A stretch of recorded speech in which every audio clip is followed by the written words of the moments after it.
যুবক বুড়া হবে, কিশোর যুবক হবে, শিশু কিশোর হবে, এর কোনো গ্যারান্টি পৃথিবীর কোনো মা বাবার কাছে আল্লাহ পাক দেয় নাই। দিছে কিনা? কোন মানুষ জন্মের পরে 80 বছর বয়সী বার্ধক্য উপনীতি হওয়ার পরে ওই ব্যক্তি মারা যাবে, তার যেমন কোনো গ্যারান্টি নেই। আবার জওয়ান মানুষ বিবি বাল বাচ্চা হবে, সংসার করে তারপরে দুনিয়া থেকে বিদায় হবে, এর কোনো গ্যারান্টি নাই। এই জন্য আল্লাহ রাব্বুল আলামিন যৌবন তরুণদেরকে, যুবকদেরকে বলেছেন, তোমাদের একটা সিজদা তারুণ্যের সময়, যুবকের সময় যদি একটা সিজদা দাও, তোমার তারুণ্যের যৌবনের একটা সিজদা বৃদ্ধকালের 1000 সিজদার চাইতে আমার কাছে দামি। বুড়ো বয়সে তুমি সিজদা দেওয়ার জন্যই তো বসে আছো, আর কোনো কাজ তোমার নাই, ঠিক কিনা বলে? ইচ্ছাই হোক অনিচ্ছাই হোক সিজদা তুমি দিবাই, তোমার এর ছাড়া আর কোনো গত্যন্তর নাই। কিন্তু যৌবনকালে তুমি সিজদাও দিতে পারো, নাচ গান করতে পারো, মাঠে ঘাটে যায় খেলাধুলা করতে পারো, অবৈধ সম্পর্ক করে প্রেম পিপাসায় মিতে থাকতে পারো, সমস্ত সুযোগ তোমার হাতের মুঠোয়। কিন্তু তুমি সব সুযোগকে লাথি মেরে, ও যুবক ও তরুণ, তুমি যখন আল্লাহর সামনে সিজদা দিবা, আল্লাহর সামনে যখন মসজিদের ভিতরে যায় তুমি যখন সিজদা দিবা, নামাজ যখন পড়বা, আমার আল্লাহ তোমার মাথার উপরে হাত বুলায় বলবে, ও যুবক, তুমি তো আমার কাছে 1000 মানুষের চাইতে দামি। আল্লাহ নবী বলেছেন, এই যুবকদের মর্যাদা আল্লাহ কেমন বাড়ায় দিলেন। হাসরের ময়দানে আল্লাহ রাব্বুল আলামিন 7 শ্রেণীর লোকদেরকে আল্লাহ পাক আরশের নিচে জায়গা করে দিবেন। কয় শ্রেণীর লোক? কথা বলতে হবে। কয় শ্রেণীর লোক? 7 শ্রেণীর লোকদেরকে আল্লাহ রাব্বুল আলামিন আরশের নিচে জায়গা করে দিবেন। আরশটা আল্লাহ পাকের আরশটা হলো, মনে করেন আপনাদের এই সামিয়ানার মতো।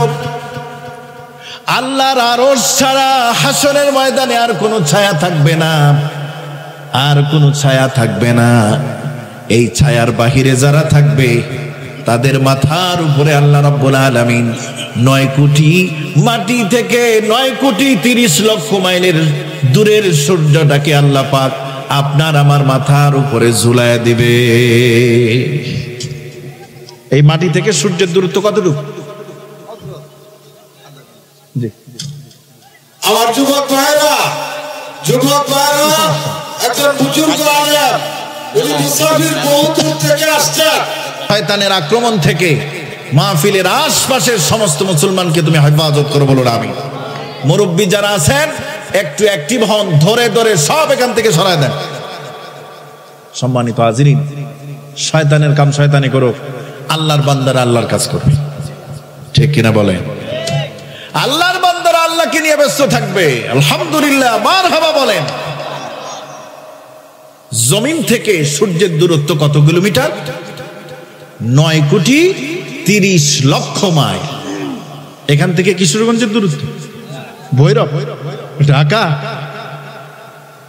আমাদের বাপ দাদা 14 গোষ্ঠী মিলেও 9 কোটি 30 লক্ষ মাইল উপরে যাওয়া সম্ভব না। আর এই হিসাব কিন্তু আল্লাহ দেয় নাই, এই হিসাব দিয়েছেন আমাদের দেশের যারা মহাকাশ বিজ্ঞানী, নাসার বিজ্ঞানী যারা আছে, দুনিয়ার সামান্যতম জ্ঞান যারা অর্জন করেছে, তাদের জ্ঞানের মাধ্যমে একটা লামসাম আমাদেরকে দিয়েছেন। এটাই আমরা ধরেও যদি চিন্তা করি, সেই 9 কোটি 30 লক্ষ মাইল উপরের সূর্য চৈত্র মাসে যখন দুপুরবেলা মাথায় পড়ে, তখন মাথাটা গরম হয়ে যায় না ঠান্ডা হয়? শুধু কি ঠান্ডা হয় না, বেল পাকতে আরম্ভ করে, মাথাটা ঘেমে চতুর্দিক দিয়া পানি পড়তে আরম্ভ করে, ঠিক কিনা বলেন? সম্মানিত ভাইয়েরা আমার, দুনিয়ার 9 কোটি 30 লক্ষ মাইল দূরের সূর্যটা যদি চৈত্র মাসে দুপুর বেলা এত উপর থেকে তাপ লাগার কারণে যদি আমাদের শরীর ঘেমে যায়, আমাদের মাথা যদি গরম হয়ে যায়, হাসরের ময়দানে আল্লাহ রাব্বুল আলামিন মাথার উপরে 10 ইঞ্চি উপরে সেই বিশাল সূর্যটাকে আপনার আমার মাথার উপরে আল্লাহ পাক ঝুলায় দিবে। এই জমিন ঠান্ডা না গরম? আমরা যে জমিনে পাড়া দিই, এই জমিন ঠান্ডা না গরম? ঠান্ডা না, বরং এই জমিনে যতই সূর্যের আলো পড়ুক জমিন কখনো গরম হয় না, ঠান্ডা হয়ে থাকে। কিন্তু আল্লাহ রাব্বুল আলামিন বলেন হাসরের ময়দানে এই দুনিয়ার মতো জমিন মাটির থাকবে না, বরং হাসরের ময়দানে জমিনটা হয়ে যাবে তামা। আর তামা গরম করার জন্য বেশি আগুনের দরকার হয় না, তাপের প্রয়োজন হয় না। সামান্য একটু তাপ লাগলেই পরে তামা গরম হয়ে যায়। আল্লাহ রাব্বুল আলামিন সূর্যকে মাথার উপরে দিয়া মাটির নিচে জমিনটাকে তামা বানায় দিবেন। ওই মানুষগুলা হাসরের ময়দানে যারা উপস্থিত হবে, আল্লাহর আরশের বাইরে যারা থাকবে, তাদের শরীর গলে গলে সব পানিগুলা বের হইয়া নিজের পানির ভিতরে হাবুডুবু খাবে। আল্লাহ রাব্বুল আলামিন ওই কঠিন মুসিবতের দিনে হাসরের ময়দানে আল্লাহ রাব্বুল আলামিন 7 শ্রেণীর মানুষদেরকে ডাক দিয়া বলবেন, তোমরা আসো, তোমাদের জন্য এই কষ্টের মধ্যে আমি রাখবো না, আমার আরশের নিচে আসো। এই আরশের নিচে আমি তোমাদের জন্য শান্তির ফয়সালা করেছি, তোমরা আমার আজকে থেকে ভিভিআইপি মেহমান।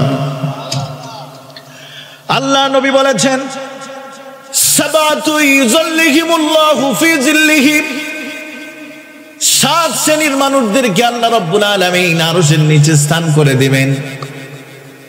1 নম্বরে হলো আল ইমামুল আদিল, 2 নম্বরে ওয়াশাবুন নাশাউ ফি ইবাদাতি রাব্বিহি আযজা ওয়া জাল, 3 নম্বরে ওয়ারাজুলুন কলবুহু মুআল্লাকুন ফিল মাসাজিদ, নাম্বার 4 ওয়ারাজুলান তাহাব্বা ফিল্লাহি ইতিমান আলাইহি ওয়া তাফাররাকা আলাইহি, 5 নম্বর ওয়ারাজুলুন যাকারাল্লাহু খালিয়ান ফাফাদাত আইনাহু, নাম্বার 6 ওয়ারাজুলান তাসাদদাকা ইখফান হাত্তা লা তা'লামু শিমালুহু মা তুনফিকু ইয়ামিনুহু, 7 নম্বর ওয়ারাজুলুন দাআতুহু যাতু মানসাবিন ওয়া জামালিন ফাকালা ইন্নী আখাফুল্লাহ। জোরে জোরে বলেন সুবহানাল্লাহ। এই 7 শ্রেণীর লোকদেরকে আল্লাহ রাব্বুল আলামিন আরশের নিচে জায়গা করে দিবেন। এই 7 শ্রেণীর লোকদের ভিতরে যুবকরা আছে কিনা, বুড়া মানুষ আছে কিনা, আলেম আছে কিনা, তরুণরা আছে কিনা, আমরা যারা এখানে মাহফিলে উপস্থিত হয়েছি আমরা আছি কিনা জানার দরকার আছে না নাই? যদি থাকে অল্প সময়ের ভিতরে দুনিয়া যে দিক মল্লে গোল্লায় যাক, আমরা আল্লাহর সামনে আছি, আল্লাহর দরবারে আছি, আল্লাহর মেহমান হয়ে আছি। আখিরি মুনাজাত পর্যন্ত আমরা কেউ উঠবো না ইনশাআল্লাহ। একটু 2টি হাত উঁচু করে দেখাই, নারে তাকবীর। আল্লাহ পাক কবুল আর মঞ্জুর করুন, বলুন আমিন। আরশের নিচে আল্লাহ পাক যাদেরকে জায়গা দিবেন, 1 নম্বরে হলো আল ইমামুল আদিল, ইনসাফগার বাদশা। আর ইনসাফগার বাদশা বা ইমাম মানে হলো প্রত্যেক ব্যক্তি যিনি কর্তা ব্যক্তি আছেন তিনি হলেন ইমাম। আপনি আপনার সংসার চালান, আপনি আপনার পরিবারের অভিভাবক, আপনি একজন ইমাম। আমরা শুধুমাত্র মনে করি যিনি মসজিদের ইমামতি করে, নামাজ যিনি পড়ায়, জুমার নামাজ যিনি পড়ায় তিনি হলেন ইমাম। এই ধারণাটা সম্পূর্ণ ভুল। বরং যার অধীনস্থ লোকজন থাকে, যার হুকুম মানতে যারা বাধ্য, ওই হুকুমকারী ব্যক্তি হলেন ওই মানুষদের জন্য ইমাম। আপনার মেম্বার আপনার ওয়ার্ডের ইমাম, আপনার ইউনিয়নের চেয়ারম্যান যিনি আছেন তিনি ইউনিয়নের ইমাম। একজন থানার এমপি থাকে, তিনি হলেন পুরা থানার ইমাম। একজন মন্ত্রণালয়ের মন্ত্রী থাকে, তিনি হলেন মন্ত্রীদের মধ্যে ইমাম। প্রধানমন্ত্রী, রাষ্ট্রপতি যে যে পর্যায়ের আছে তার অধীনস্থ সকলের তিনিই হলেন ইমাম। এই জন্য শরীয়তের বিধান হলো সব জায়গায় যেহেতু ইমাম আছে, এই জন্য স্কুলের যিনি প্রধান শিক্ষক তিনি হলেন ইমাম। আজান যখন হয়ে যাবে স্কুলের প্রধান শিক্ষক বলবে, ও ছাত্র ছাত্রীরা ওযু করো, নামাজের জন্য প্রস্তুতি গ্রহণ করো, এখন আজান হয়ে গেছে, আমি তোমাদেরকে নিয়ে নামাজ পড়বো। থানার ভিতরে যিনি ওসি সাহেব আছেন, এই ওসি সাহেব আজান হওয়ার পরে জোহরের নামাজের আজান যখন হবে তখন ওই ওসি সাহেব বলবেন, তোমরা সকলেই দারোগা, এসআই টেসআই যারা আছো, কনস্টেবল যারা আছো, সব ওযু করো, পবিত্র কাপড় পরে নামাজে আসো, আমি নামাজের ইমামতি করব। এরপরে ডিস্ট্রিক্ট লেভেলে টিউব ডিসি অফিসার যারা আছে তাদের অফিসে নিয়ে ডিসি সাহেব নামাজ আদায় করবেন, মন্ত্রণালয় মন্ত্রীরা সচিবরা নামাজ আদায় করবেন, প্রধানমন্ত্রীর কার্যালয়ে যারা থাকবে প্রধানমন্ত্রীর নেতৃত্বে তিনি নামাজ পড়াবেন। এরপরে রাষ্ট্রপতির বঙ্গভবনে যিনি আছেন, রাষ্ট্রপতির ভবনে যত মানুষ আছে সব মানুষদেরকে নিয়ে তিনি জামাতের নামাজ আদায় করবেন। এটা হলো শরীয়তের বিধান। কিন্তু আফসোস, আমাদের দেশের ভিতরে যারা ইমামতি করে, যারা সচিবের ইমাম, মন্ত্রীদের যারা ইমাম, প্রধানমন্ত্রীর যারা ইমাম, তারা যদি ডাক দিয়া কয় আসো আসো নামাজ পড়াবো, পিছনের দিক দিয়া মুসলমানরা কইব, মুসল্লিরা কইব লা হাওলা ওয়ালা কুওয়াতা ইল্লা বিল্লাহ। ঠিক কিনা গো? মনে করে আমাদের দেশের প্রধানমন্ত্রী দুইজন ছিল মহিলা, ছিল কিনা? বাইতুল মুকাররমে তিনারা যায়, যদি বলতো এই বাইতুল মুকাররম জাতীয় মসজিদ, আমি যেহেতু রাষ্ট্রের ইমাম, জুমার নামে আমি পড়াবো, রেডি হও। মুসল্লি থাকবে না ভাগবে, যাইবো আর কইব ইমানও গেল, ইজ্জতও গেল। হায় হায় হায়, কি পুরা কপাল আমাদের। এরপরে এখন যারা ইমাম বানাইলাম, ছাত্র জনতা তরুণ যাদেরকে ইমাম বানাইলাম, একজন বাদে ধর্ম উপোষটা বাদ দিয়ে আর একটাও মনে হয় নামাজ তেমন পড়ে না। আবার কেউ কেউ খায় সুদ। এই কথা বলা যাবে না, কই আমরা নাকি কই না? আরে আমরা সুদ ঘুষ নিয়াম 20 বছর আগে যেমন বলেছি, আজ যেমন বলতেছি, 1000 বছর পরেও বলবো, কিয়ামতের আগ পর্যন্ত আমরা বলবোই, কারো ব্যাপারে কোনো শরীয়তের বিধান নিয়ে স্বজন প্রীতি না। সম্মানিত ভাইরা আমার, রাষ্ট্রের ইমাম, পরিবারের ইমাম, আপনি যখন আপনার পরিবারের অভিভাবক, আপনার স্ত্রী সন্তানের উপরে আপনি হলেন ইমাম। আল্লাহর নবী বলেছেন, কুল্লুকুম রাইন ওয়া কুল্লুকুম মাসউলুন আন রাইয়াতিহি। কিয়ামতের দিন হাসরের ময়দানে আল্লাহ রাব্বুল আলামিন আপনাকে জিজ্ঞাসা করবে, তোমার সন্তান, স্ত্রী, পরিবার পরিজন কোন রাস্তায় চলেছিল, নামাজ পড়েছিল কিনা, পোশাক আশাক কেমন ছিল, দিন ধর্ম শিক্ষা দিয়েছিলে কিনা, সব কিছুর হিসাব আল্লাহ রাব্বুল আলামিন ওই পরিবারের কর্তা ব্যক্তির কাছে চাইবেন। যতক্ষণ পর্যন্ত হিসাব দিতে না পারবেন, আল্লাহর কসম করে বলি, এক পা সামনের দিকে যাওয়ার কোনো ক্ষমতা দুনিয়ার কোনো মানুষের না। আপনাদের এলাকায় মেম্বার সাহেব আছে কিনা, চেয়ারম্যান আছে কিনা? মেম্বারকে আল্লাহ রাব্বুল আলামিন বলবেন, ও মেম্বার, তোমার ওয়ার্ডের ভিতরে 3000 3500 ভোটার নিয়ে তুমি নির্বাচন করেছিলা, পাস করেছিলা। তোমার ওয়ার্ডের মানুষজন 5 ওয়াক্ত নামাজ, পুরুষরা মসজিদে যায় নামাজ পড়লো কিনা হিসাব দাও। তোমার কাছে যে গিলিফের চাউল আসছিল, বিধবা ভাতা আসছিল, সেই চাউল আর বিধবা কার্ড নিয়ে কি করছিলা হিসাব দাও। মেম্বার বলবে, আল্লাহ, রিলিফের কার্ড নিয়েই তো সময় চলে গেছে, নামাজ কালামের খবর নিব কখন? বিচার করতে গেছি, দুই পক্ষের কাছ থেকে টাকা খাইছি, কার বিচার কেমনে রায় দিব এটা নিয়েই তো মাথায় খেলে না, নামাজ পড়বো কখন? চেয়ারম্যানের অবস্থাও তাই, এমপির অবস্থাও তাই, মন্ত্রীর অবস্থাও তাই। প্রধানমন্ত্রীকে আল্লাহ রাব্বুল আলামিন জিজ্ঞাসা করবেন, তোমার দেশের জনগণ কোন পথে চলেছিল? তোমার দেশের জনগণ আল্লাহর হুকুম, কোরআন অনুযায়ী, আল্লাহর রাসূলের তরিকা অনুযায়ী জীবন যাপন করেছিল কিনা, সব হিসাব তোমার দিতে হবে। এরপরে মসজিদের ইমাম যিনি আছেন, সেই ইমামকে আল্লাহ রাব্বুল আলামিন ডাক দিয়া বলবেন, ও ইমাম, তুমি তোমার মহল্লার যে জুমার দিন নামাজ আদায় করলা, এই যে নামাজের আগে খুতবা দিলা, বয়ান করলা, ওই বয়ানের সময় সুদ ঘুষ হারাম হালালের কথা সঠিকভাবে বলেছো কিনা আমি আল্লাহর সামনে সব কিছুর জবাব দিয়ে যাও। এই হলো ইমামুল আদেল।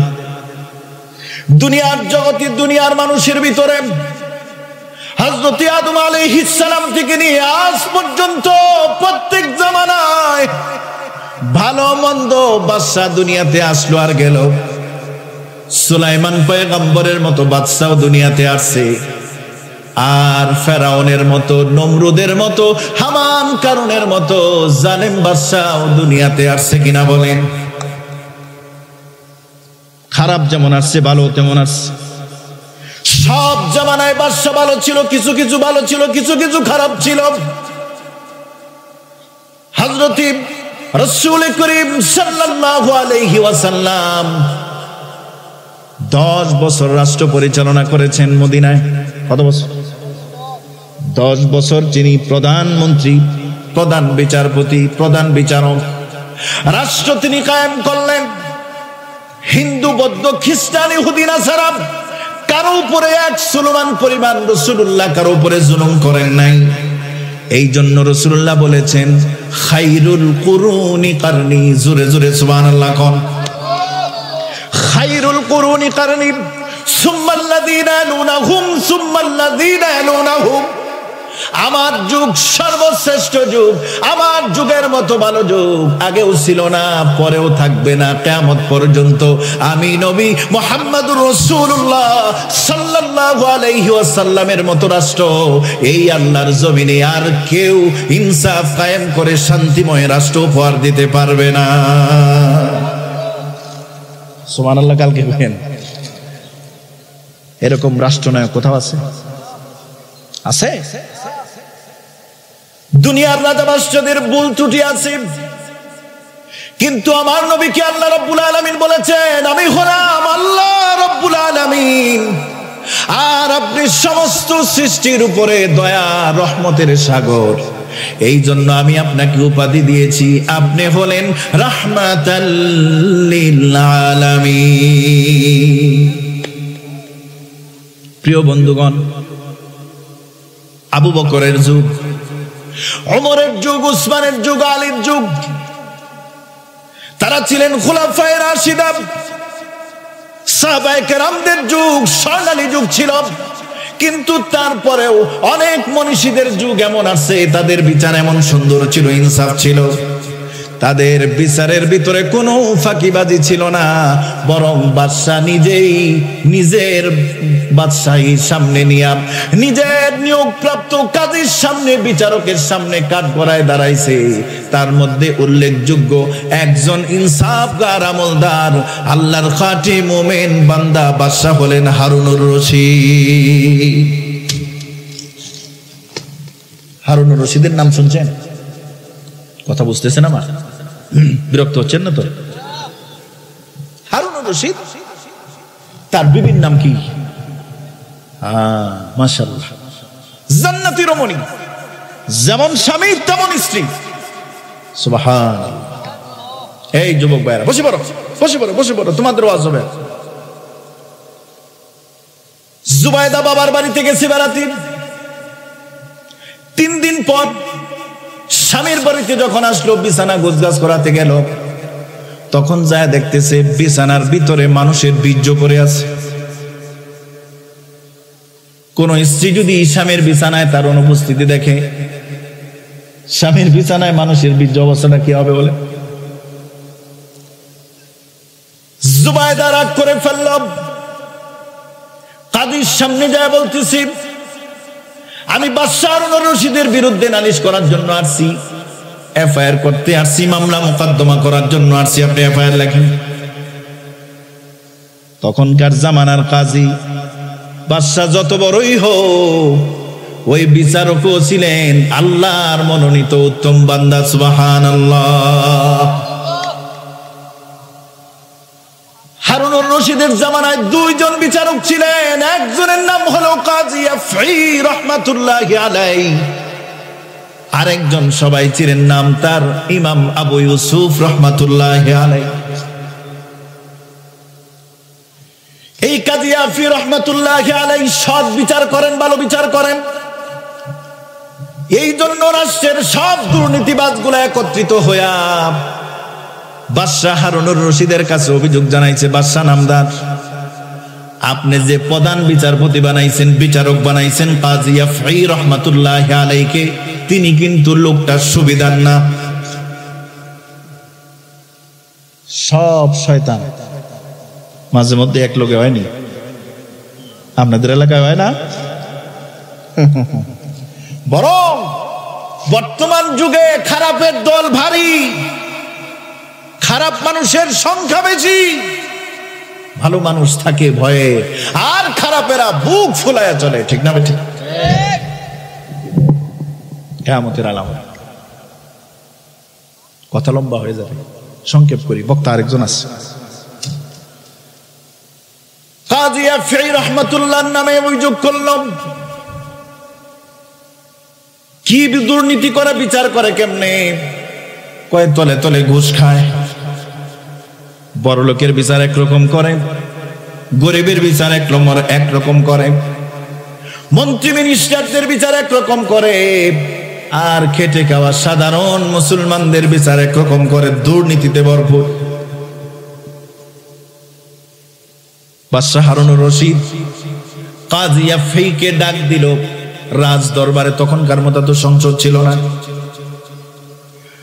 খবর পাঠানো হলো, কাজী আফি, কাল বিলম্ব করো না।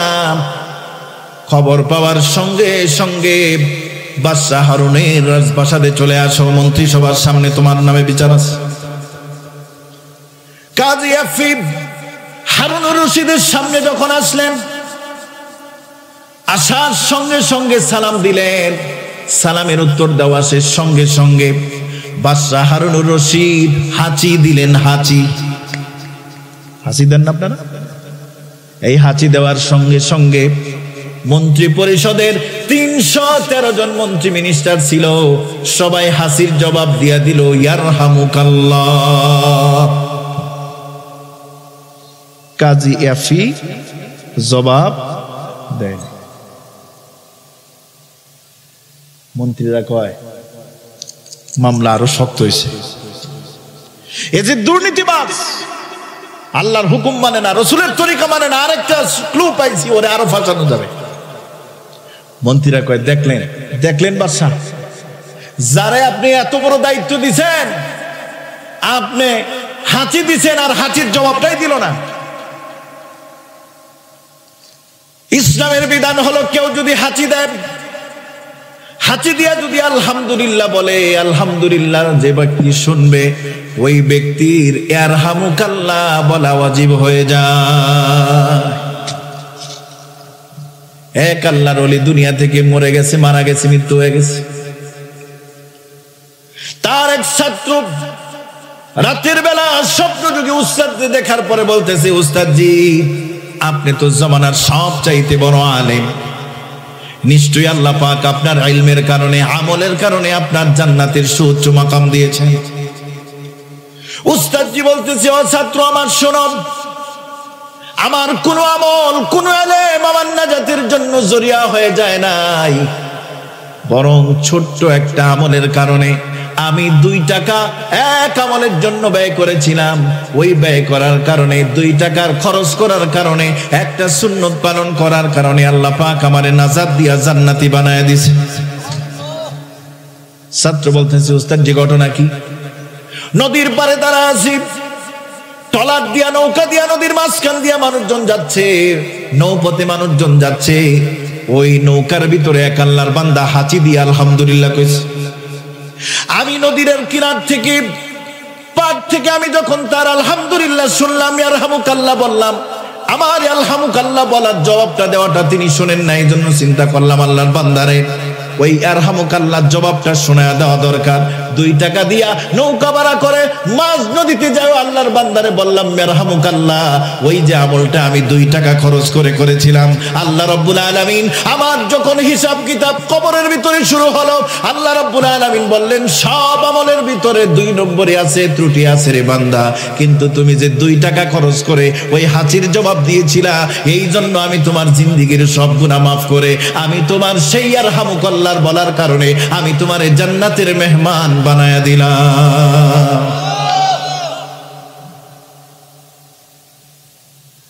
হারুনুর রশিদ আরো খেপছে, খেপার কথা।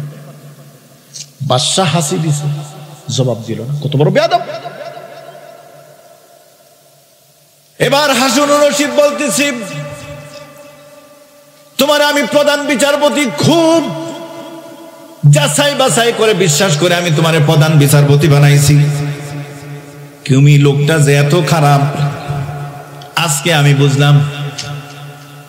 তুমি 2 নম্বরে বিচার করো, তার বিচার পরে হবে। আগে বলো তুমি আমার সাথে এমন বেয়াদবি করলা কেন? কয় কি বেয়াদবি করলাম? মন্ত্রী পরিষদের সব মানুষ মিলে আমি হাঁচি দিলাম, হাঁচির উত্তরে ইয়ারহামুকাল্লাহ বলল, তুমি বললা না কেন? কাজী আফি বলতেছে বাদশা নামদার, ইয়ারহামুকাল্লাহ তো তখনই বলবে হাঁচি দাতা যদি আলহামদুলিল্লাহ বলে তারপরে না ইয়ারহামুকাল্লাহ বলবে।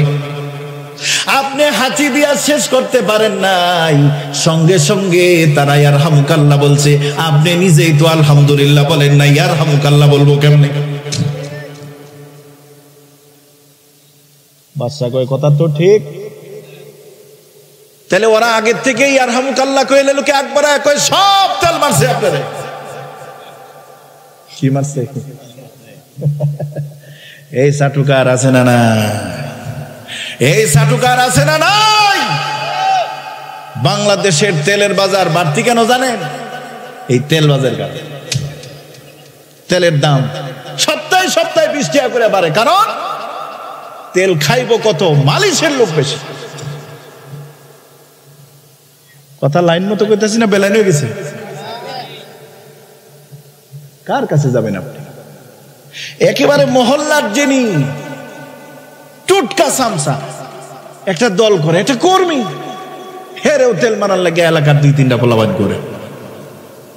এখান থেকে যদি তেল মারা শুরু হয় তাহলে রাষ্ট্রের উপরে যিনি বেঁচে আছেন তার তেল মারার অবস্থাটা কি হয় বুঝেন। সম্মানিত ভাইরা আমার, বাস্তব কথা, বাংলাদেশের তেলের দাম খালি বাড়ে খালি বাড়ে। কে আমরা কি এত তেল খাই নাকি? তেলের ঝোল আমরা খাই নাকি? তেল খাইলে কত সমস্যা, ওই যে মালিশের সব তেল চলে যায়। বাদশাহ হারুনুর রশিদ বলেন, মন্ত্রী পরিষদে যারা আছো এই মুহূর্তে টাই খুলে, রাষ্ট্রীয় পোশাক খুলে, এরপর আপনারা এটা কি বলেন, কোট, কয় রাষ্ট্রীয় কোট যে আছে মুজিব কোট সুদ্ধা সব কোট খুললে একদম সব বাড়ির দিকে যায়। তোরা লোক সব 2 নম্বর, 1 নম্বর হলো কাজী আফি রহমাতুল্লাহ। এই কাজী আফি রহমাতুল্লাহ দরবারে স্ত্রী জুবায়দা নালিশ করছে, তার স্বামীর বিছানায় মানুষের বীর্য পাওয়া গেছে। জুবায়দা বলতেছে আমি নিশ্চিত এই বীর্য অন্য কোন মহিলার, কোন দাসীবাদীর হবে, বিচার করেন, আমি তার সংসার করব না। বাদশারে ডাক দিছে। বাদশা কয় সর্বনাশ, আমি দেশের কাম করে আল্লাহর গোলামি করে টের পাই না, আমি বিবি জুবাইদারে রেখে আবার অন্য বিবির সাথে সম্পর্ক করব, দাসীর সাথে সম্পর্ক করব, হতে পারে না। একজনে কয় তার বীর্য পাওয়া গেছে বিছানায়, আরেকজনে কয় না আমি এগুলা করি নাই। কি মুসিবত! এই মাসালা সমাধান করার কি খুব সহজ মনে করেন? ডিএনএ টেস্ট করার কোনো কিছু কি তখন ছিল? ছিল।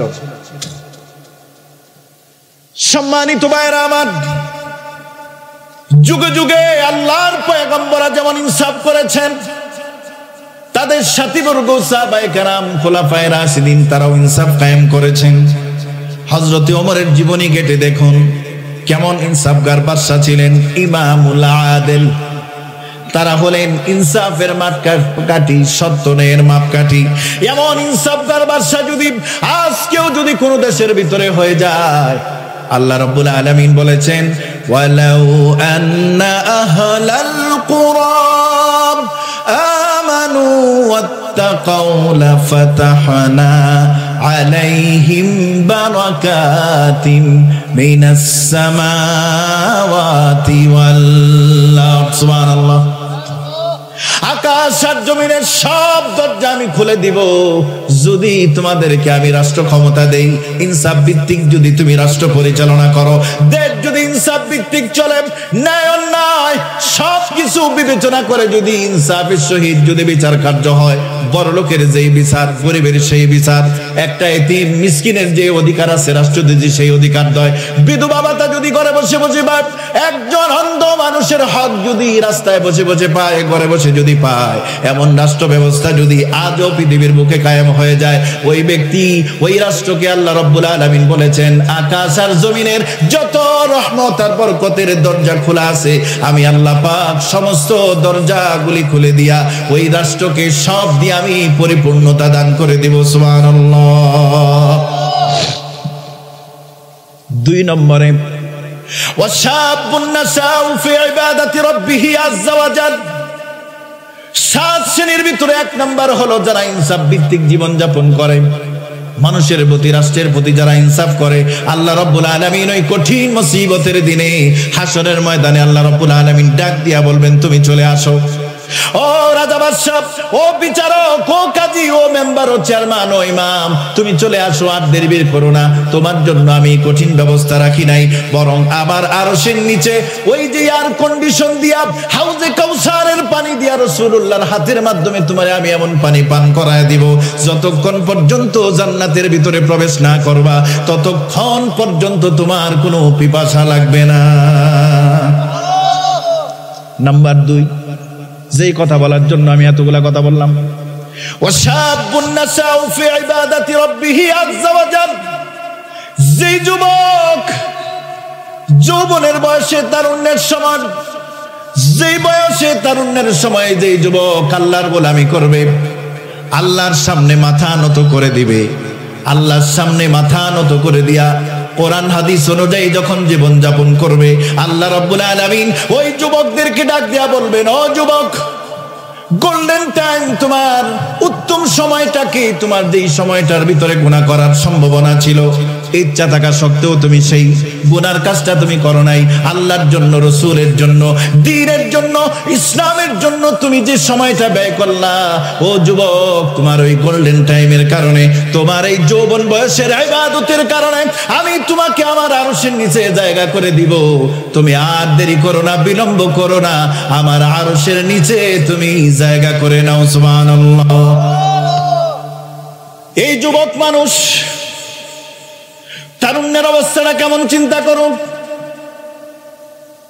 তাফসীরে কিতাবের ভিতরে পাওয়া যায়, হযরতে লোকমানে হাকিম নাম শুনেছেন কিনা?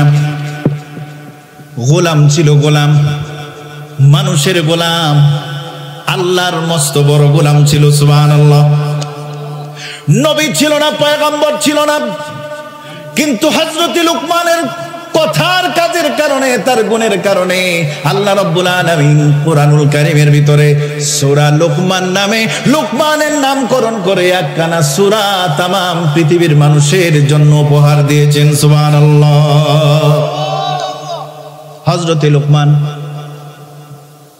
12 বছর যাবত তার মালিকের গোলামি করে, আঙ্গুরের বাগানে কাজ করে। 12 বছর পর মালিক আইসা বলতেছে, ও গোলাম, 12 বছর পর্যন্ত আমি শুধু আয় ব্যয় হিসাব করেছি, আমার এই আঙ্গুর বেদানার বাগানের ভিতর থেকে একটা ফল আমি কোনোদিন খায়া দেখি নাই। ও লোকমান, আমি আজকে যেহেতু এসে পড়েছি, আমার বাগানের, আমার হাতের লাগানো সেই গাছ থেকে এক থোড়া আঙ্গুর এনে আমাকে দাও, তবে মিষ্টি যেন হয়, আমি আমার টক খেতে পারি না।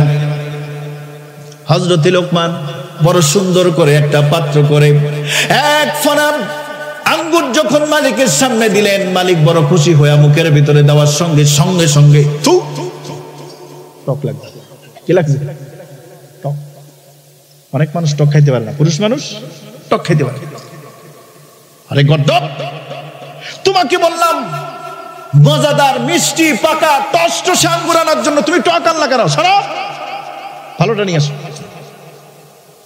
আমার ভাইয়েরা, হযরত লোকমান আবার আরেকটা থোড়া আনলেন, এটাও মুখের ভিতরে দিলেন, সঙ্গে সঙ্গে ছুতো দিয়া ফেলে দিলেন।